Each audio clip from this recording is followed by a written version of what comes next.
Listen, I'm only going to say this one time. This video has no script. The scripted video is in the works. Let's talk about Genokids because this shit is kind of fire. Alright, so let's not beat around the bush. I think this game is fucking great. Like, I genuinely can't find a reason to not play it outside of, like, Digimon Time Stranger and later this month Ninja Gaiden 4. Realistically, after this, like, is done being recorded, I'm going to go play more Genokids. That is just the fact of the matter.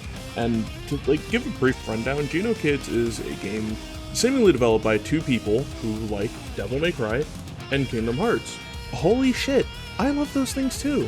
Which means I'm going to play the ever-loving fuck out of this.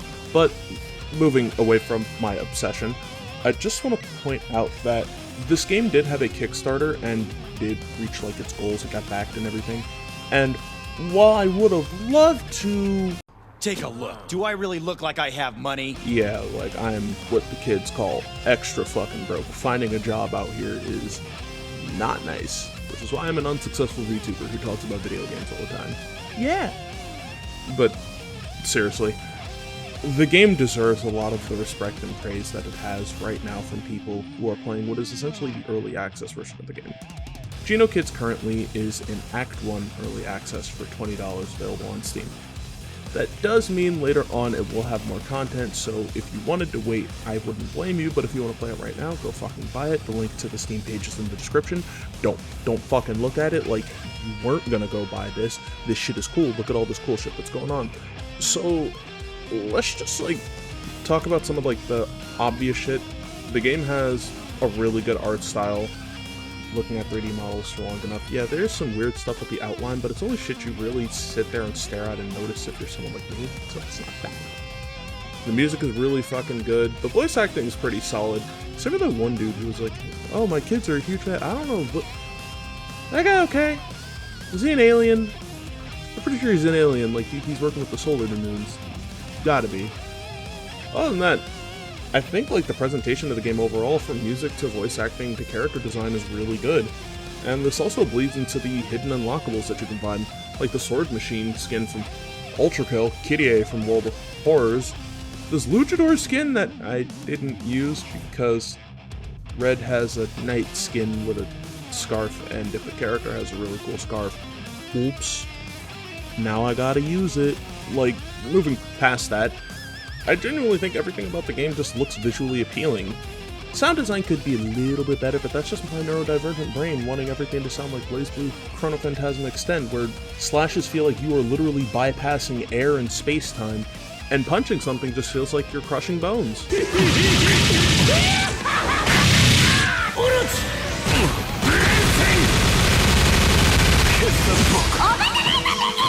Seriously, that sound design is fucking amazing. And again, sound design aside, everything else about the presentation I think is pretty good. The menus look great. I think the cutscenes have this nice little PS2 charm to them. Like, they're obviously way higher quality, but they just harken back to those days of PS2 action game, and I just fucking love it. But, you know, that is what this game is. An action game. Let's talk about the action. Alright, ladies and gents, it is time to lock in. We gotta talk about the action. That's right, Sosuke is talking about action again, whether it be in a video or on stream. You cannot escape me talking about action. I will always talk about the action in action games with the unnecessary focus of a possible serial killer. I don't know, man. That's just the way I have to word it, because the action in this, oh yeah, oh, this is real nice. But jokes aside, the action in Genokids is this genuinely unique flow of the proper blend of Devil May Cry and Kingdom Hearts with this, like, I'm sorry, I feel like there's some Assault Spy DNA in here because of the tagging and the way it works and how you, like, can cancel your animations, but the other character still stays out and does their thing while you're switching out, and it's really cool, and I fucking love it so much. It's genuinely an addictive system to figure out what you can active tag out of to use to your advantage. You can legitimately switch from red to blue to red to blue, so long as, you know, the switch timer isn't down while they're doing their thing, back and forth to do some of the most fun and really cool shit imaginable. I am in no way any form of combo artisan god like your Donguris or your Sunni legends. Like, I'm not them. But god damn it, this game, I can still do shit like I do in any other action game, and this game lets me do the thing I talked about in the other video. Show me your action. It's just that simple. I can do that, and I fucking love it. Like, yes, there are some things I'm not a huge fan of, particularly this fat fuck right here. I fucking hate him. Fuck the secret challenge where you gotta beat him using red. I didn't know that you could use perfect parry to stop him, but at that time, you know what I did? I surpassed my fucking limits. Captain Yami would be proud of me. Moving on from, you know, that as well. I genuinely think this combat system has room to be one of the most like in-depth and forethought type stylish action game combat systems. I'm talking before you even enter an arena or a space with enemies, after doing another run through, doing the potential bloody palace in the future, all that extra shit, you're going to think about what character you want to open with, what characters you want to switch to after. You're going to have B&Bs in your head, bread and butters for my non-fighting game players. You're going to have all this shit that's just going to like sit in your brain while you go to play, and then you're going to open up the next fight with a dash attack or a launcher or a special if you have the meter using the flow system, which is really fucking fun, by the way. And I think more action games need a double trigger and a special like meter burn based system.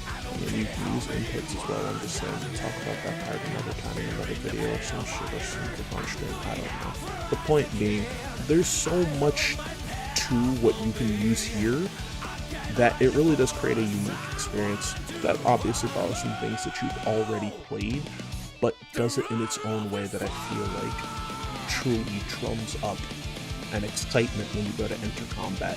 And while yes, it did take me a while to get used to the unblockable attack system where you cannot block certain attacks, but you can block other ones. Like blue attacks can't be parried, but red attacks can. I think the only time I truly had a problem with it was with the boss fight with Candy, where she does her rotating death carousel, and I have no problem with the lasers on the ground being unblockable and the lightning that comes out afterwards being unblockable. The only thing I had a problem with was the overhead lightning not being blockable, because the overhead lightning on top of everything else creates one of the most chaotic experiences I've ever had, and while I would like that to be blockable, I'm also kind of fine with it being unblockable now that I sit on it, especially after fighting her on hard mode.